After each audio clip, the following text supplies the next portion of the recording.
What is going on, guys? This is Missin. So a few weeks ago, I made a video on like this 200 IQ play will save you, and you guys really seem to appreciate it. Basically, I covered how you can play around the Dueling Logbird, either by using Forbidden Droplet or Super Polymerization on the resolution of you searching a card, because as the turn player, you have priority in order to use any quick effect before your opponent can. Granted, you do not use any trigger effects, obviously, and because you're doing that, you're using a card that your opponent can't really respond to. So in other words, you're denying your opponent the window of activation for Dueling Logbird. And you guys really seemed to like that, so I figured, you know what, might as well show you guys another one of my beautiful tricks up my sleeves. And this combo might be, well, rather interaction or play that you have to know, might be even better actually, and might be more useful, and I do believe that not a lot of players really know how to capitalize off of this interaction. Now, before we go any further and before you get amazed by this, I would really appreciate you if you could smash the like and subscribe button for me real quick. Thank you so much, and now let's get right into it. Alright, so in this situation, I am the Sword Soul Tenny player, my opponent is on Far King Snake Eyes, and I'm gonna be top decking to the best card ever, which is Effect Veiler as my 6th card. The ultimate disrespect, and it's not even like you can say that my hand is good, because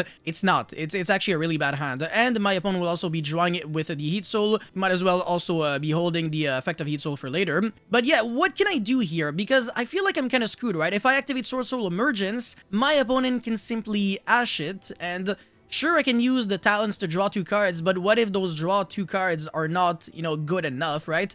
I still have to worry about the IP, I still have to worry about the Promethean Princess in the graveyard, and I still have to worry about Kirin destroying a fire monster to then trigger the Garunix in the graveyard, which would then destroy the Kirin in order to summon back another Far King monster, and then destroy a card on my field, and then this Sanctuary could also be using the Kirin as well as the Garunix to make the Far King rank 8 Xyz monster, and then destroy the whole board. So in other words, even if I can recover from the Ash on the Sword Soul Emergence, I'm still extremely late behind, and I feel like I don't have enough resources to play through everything my opponent has. It's way too much. But worry not, because when there is a will, there is always a way. There is always a way to win. You just have to be really crafty, because sometimes you don't have the cards to win, but you have the psychological advantage of understanding human nature and how some people really want to play it safe and not really lose to blowouts, because in this situation, when you have like 7 cards in your hand, your number one priority sometimes might not even be to like use your interruptions correctly, but rather like not get blown out by one single card. And there are some dangerous cards out here that would make the Fire King player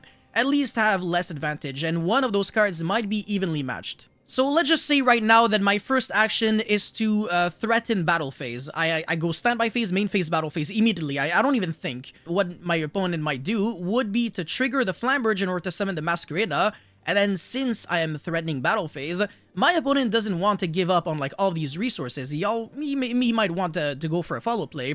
So he might go IP Masquerada and then link off into an Appaloosa in order to have less monsters on the field, and also trigger the Flamberge to summon back 2 monsters and then get double searches. So even if I evenly, it's not going to be doing much of anything, because my opponent went +2 and he's just going to lose a bunch of useless monsters and keep an Appaloosa, which is a pretty good trade. So evenly is not really good in this context. My opponent actually played very well into, or rather against, my evenly. With that being said, because of the fact that I didn't even have evenly, my opponent played around nothing, because now I have triple tactic talents, and even though it wasn't live before, because I didn't want to waste my emergence on an Ash to then use the talents to draw 2, I can actually use my talents to take control of that Appaloosa, and you have no idea how devastating this is gonna be for my opponent. It's actually funny how your biggest nightmare sometimes can be your biggest ally, and Appaloosa is the perfect example here. You can really punish your opponent for summoning an Appaloosa off of IP Masquerada, because now you've got a triple negate that can turn off all of your opponent's hand traps. So, you know that emergence? Yeah, Ash doesn't really scare me anymore. Thank you for your Appaloosa. Again, you are literally saved by your opponent's card. How beautiful is that? But we're not done yet, because now we have Moye, and then we can summon a token, and then that's just gonna trigger the Promethean Princess from our opponent's graveyard, but then we can just negate it with Appaloosa, and our opponent wants to chain the Kirin. Sure, I mean, he can do that, because Appaloosa only negates once per chain. But you think we were going to care about that? Of course not, because now we can simply negate the Garunix, and then, yeah, our opponent has 0 interruptions now, so we're free to play. I can go Vessel to send the Ashuna, and then search the Adara, and then special summon the Vishuda from the deck, and then go into the Chijiao, and also draw 1 card with the Moye while we're at it to draw another useless card, it's fine. and then link off for the Monk, discard the Adara for the Long Yuan, summon the token, and then go into the Cheng Ying, and we're gonna burn for even more damage. We didn't go into a battle phase. Our opponent has 4,800 life points. How beautiful. And then the Adara will recycle back, which will trigger the Cheng Ying to banish 2 cards. Our opponent has, so 1 on the field, 1 in the grave. So you can say bye-bye to that Link Kribo, bye-bye to the Kirin. And we're not done yet because the Vishuddha can bounce back the monster, and then we can attack for game. Just like that. I can't believe we managed to go from a very bad hand, a very bad going second hand as well, because we also drew the Veiler for turn, to randomly OT-king our opponent through 6 interruptions. Yes, this is indeed the beauty about just using your cards in a crafty way, because again, if all we did was not really think and just use the Sword Soul Emergence first and maybe talents even to steal a monster, it doesn't do anything because we don't really have an engine that allows us to play. We don't have enough cards to play with. So you have to identify when you have just no good enough way to win, and instead of just trying to play into your opponent's board and hope that your opponent misplays, you really try to catch him off guard and, again, use psychology at your favor, because some people are just going to be stressed, and end of main phase they're going to do something, because battle phase is something that scares literally everyone who plays Yu-Gi-Oh! And again, because of that, you can turn completely unwinnable games into extremely winnable games. And this is especially important to know right now, because obviously Fire King is about to be a very good deck. This is not necessarily correlated to Sword Soul in any way. This was just an example, obviously. But Triple Tactic Talents is also a very good card that you might want to play in your deck. Either if you're going first or second, doesn't really matter too much.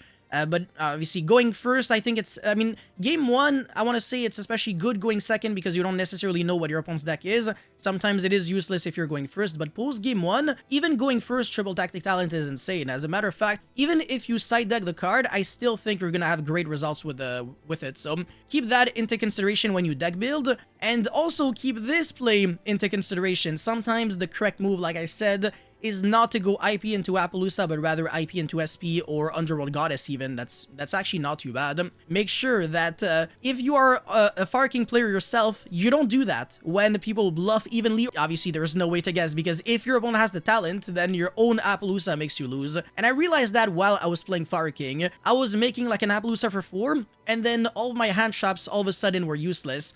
Unless you have like Veiler or Imperm, then sure, but if you have like Ash and Droll and even maybe like Nibiru or like Promethean Princess and like the in-engine interruptions, it is just not going to be enough. You are going to be dying to your own card. But yeah, that's pretty much it for this video. So guys, thank you so much for watching. Don't forget to like and subscribe, and let me know your thoughts about this beautiful play right here in the comment section below. And I'll see you guys very, very soon. Peace.